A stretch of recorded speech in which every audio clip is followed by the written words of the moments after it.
নমস্কাৰ সকলোকে স্বাগতম জনাইছোঁ মোৰ অন্য এটি ভিডিঅ'লৈ আৰু আশা কৰোঁ আপোনালোক সকলো বহুত বেছি ভালে আছে। বৰ্তমান আমাৰো ভালেই আৰু এয়া বৰষুণৰ মাজে মাজে আহি আছোঁ আমি নাৰ্ছিং হোমলৈ। তাতে আমাৰ ভতিজাজনী ছোৱালীজনী হ'ল যোৱাকালি আৰু তাকে চাবলৈ আহিছোঁ আৰু আপোনালোকেও চাওক ভিডিঅ'টি শেষলৈকে আৰু লগতে কণমানিজনীক আশীৰ্বাদ কৰিব।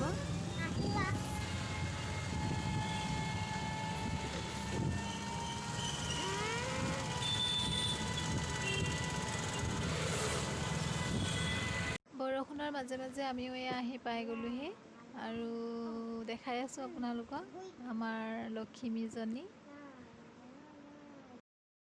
এইফালে আমাৰ কণমানিজনী ইমান কিউট হয়, মানে এৰি থৈ আহিব মনে নাছিলে, কিন্তু নাহিলেওনো কেনেকৈ হ'ব, গুচি আহিলোঁ। বৰ ধুনীয়া হয় তাই দেখিবলৈ।